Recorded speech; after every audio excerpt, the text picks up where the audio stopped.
Just heard for the first time from one of Special Counsel Jack Smith's key witnesses, Trump employee number 5, Brian Butler, and we are joined now by former federal prosecutor Joyce Vance with reaction. What do you think prosecutors will be most interested in using from him now that we're actually hearing from Mr. Butler? You know, when prosecutors build a case, they don't rely on any one witness. They layer witness and evidence on top of each other to make the case.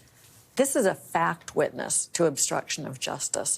Butler testifies both to his personal involvement, his movement of boxes, but I think, Ari, the most important thing that I heard you elicit from him is this testimony that he's asked to vouch for one of the other employees, one of Trump's co-defendants, Carlos de Oliveira, and after he vouches a couple of different times that this witness, or this defendant, really, Mr. de Oliveira, receives a phone call from President Trump.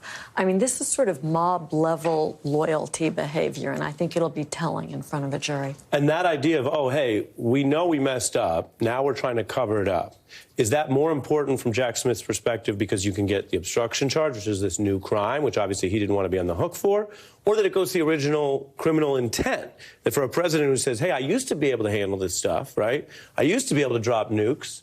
I don't have that power anymore. No, you don't. You're not president anymore. I used to be able to handle this material. Does it go to the original intent? Well, it does. This is one of the advantages of charging obstruction of justice here. It's a separate crime, but it also not only helps to prove intent on the original willful retention charges, it just gives the jury a margin of comfort that this wasn't an accident, it wasn't unintentional, it was criminal because, as Mr. Butler says, otherwise, why would they have taken the steps to cover it up? Yeah.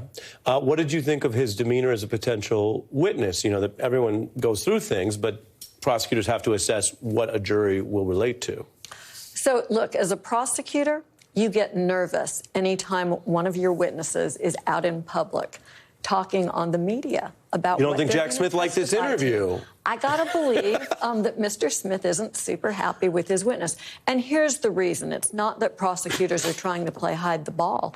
It's that this is now a prior statement by the witness that he can be cross-examined about, right? And that can be effective fodder for the defense. But this is a man who I think comes across as credible. He's a longtime Trump employee, two-time Trump voter.